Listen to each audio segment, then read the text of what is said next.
Assalamualaikum and greetings. So today we are going to discuss about the training and development program. So based on the case study had been given, the question 1 is about the evaluate the training and development program at General Electric Company as a highly diversified company. So GE is famous for its training and development programs.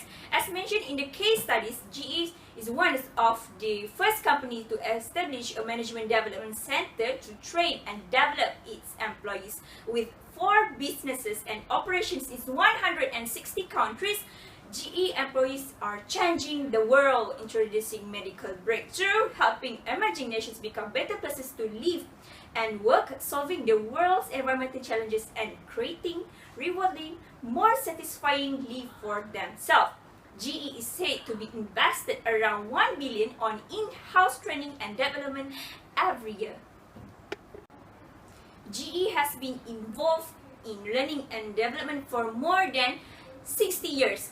It has the oldest corporate university in America at Crotonville, New York. There are 3 courses provided in the university, which is Executive Development, Business Management, and Management Development, which are highly used to develop employee skills and knowledge. GE used many training methods to develop the employees. In the case, among the program developed by GE is Workout Program. Workout Program is a simple structure method for cutting out unnecessary work or bureaucracy from the organization and solving organizational problems faster. It also involves the engagement and empowerment of employees in decision making. In evaluating the workout program, GE must follow 4 basic criteria for evaluating training. The first criteria is participant reaction. It is the simplest and common approach to evaluate the training. The second criteria is learning, which means that the organization check whether they actually learn anything. And the third criteria is behavior. The transfer of training refers to how well employees apply what they have learned to their job. And lastly, the last criteria is result or return on investment or ROI. Most organizations today measure their training in terms of its return on investment, ROI. A company ROI refers to the benefit it derives from training its employees relative to the cost it incurs. GE believes that they do get the benefit from the investment because their business continue to grow and evolve. Furthermore, GE has been referred to as a captain of industry university or the leadership factory in recognition of its ability to produce exceptional leaders. GE has developed a reputation as a breeding ground for CEOs, and a relatively large number of ex-GE executives have been at the helm of Fortune 500 companies over the 25 to 30 years.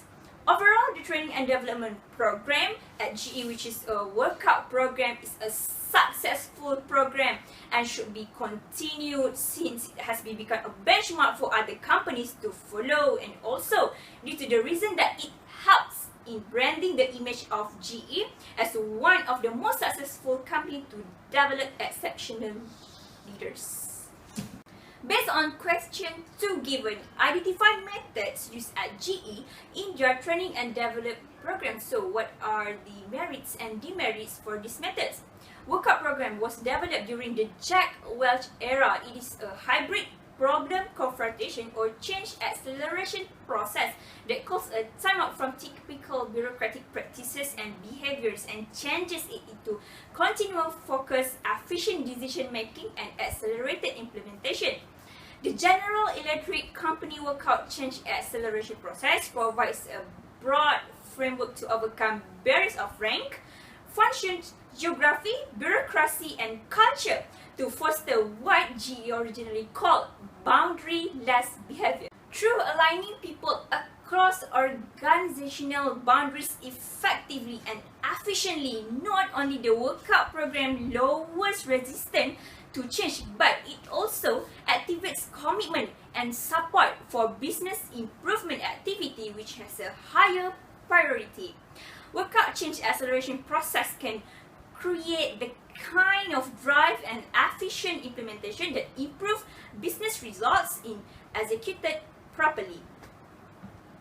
Unlike orthodox methods of teaming whereby teams meet for short periods over several weeks or even months to solve problems. The core of General Electric workout is its efficiencies, focuses, and multiple day work sessions, which are carefully designed and closely facilitated by one or more GE workout experienced senior associates.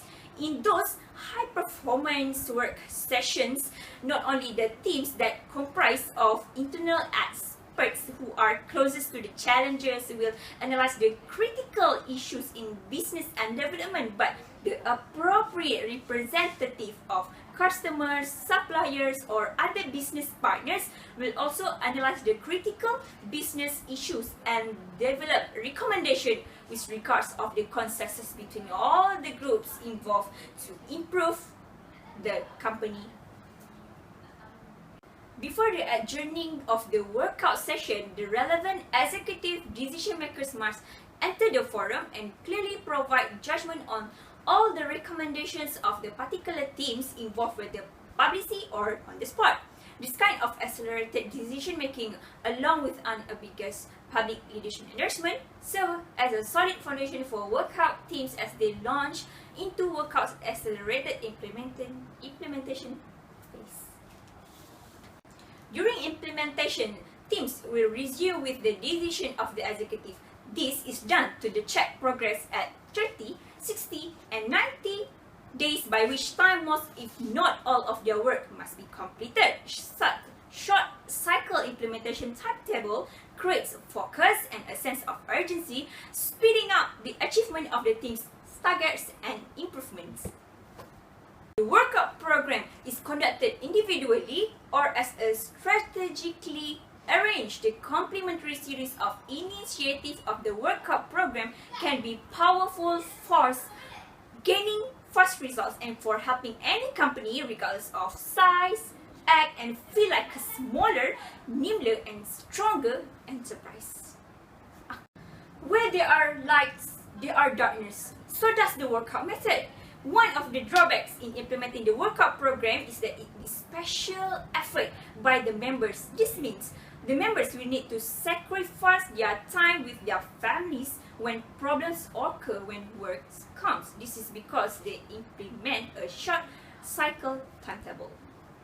Next, we are going to discuss about the several workout methods used by managers and its merits and demerits.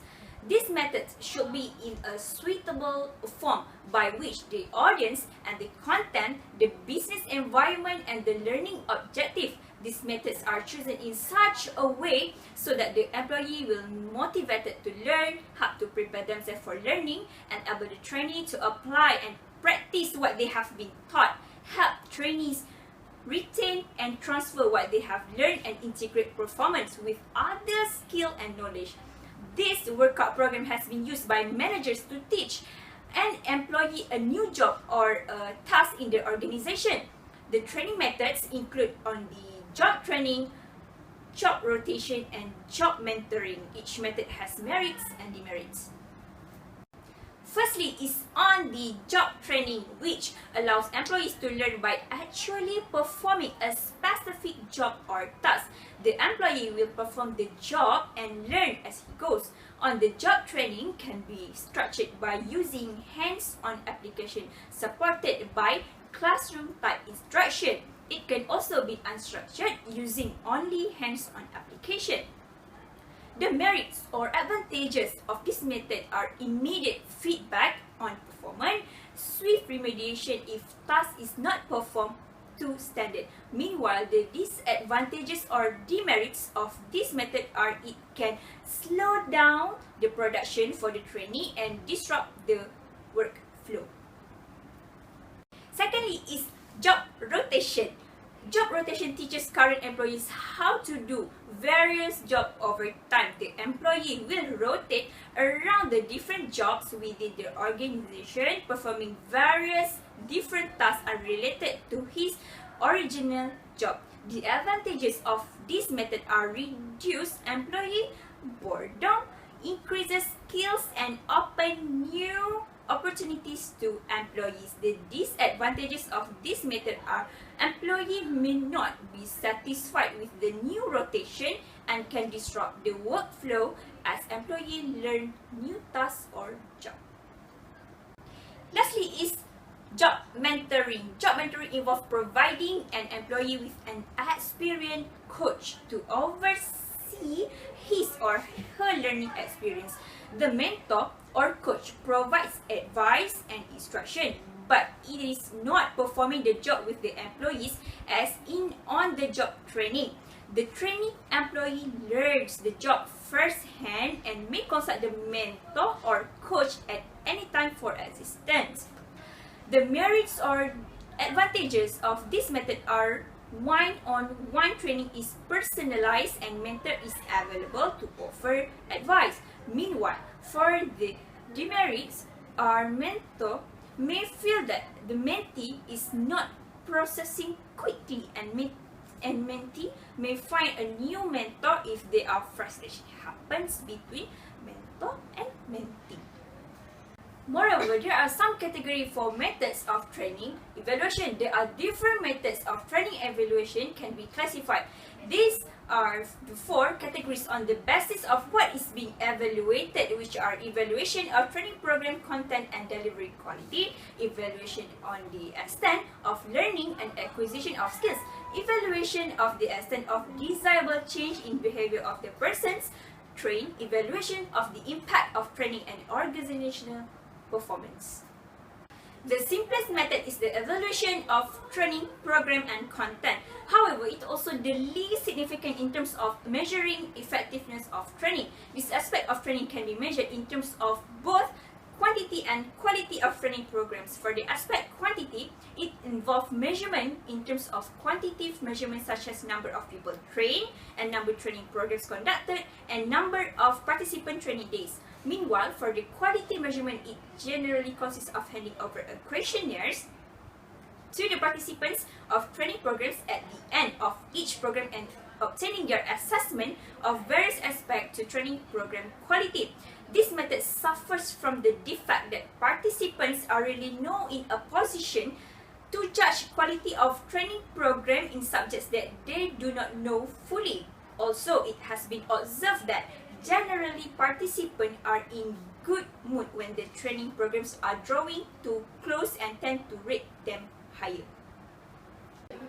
Next category is evaluation of learning and skill development. This evaluation can be measured conveniently if the training program involves some kind of qualifying test or examination at the end. However, cost and efforts of conducting exams just for the purpose of evaluation of the program is not justified. Other methods involve asking the participants on extent of their learning. This can be done as a part of response to questionnaire at the end of programs. However, the participants usually are not in a position to assess this at the time. It is best to survey the participant after some time has elapsed. This method gives some additional useful information on the value of training, but more time and effort is required to collect such data. The most meaningful category that has been evaluated is evaluation of changes. However, this evaluation is the most difficult. It poses the problem of ways of ascertaining the extent of change in behavior. In addition, it is not always easy to establish the extent to which change in behavior is consequence of training. This kind of evaluation is best achieved by survey of employee work practices and behavior. Frequently, it is worthwhile to undertake this survey before and after training. Lastly is evaluation of training effectiveness in terms of change in improvement of company is most meaningful. In order to monitor the company performance, such improvement can frequently be measured as a part of normal performance. However, it is very difficult to link the performance to the training.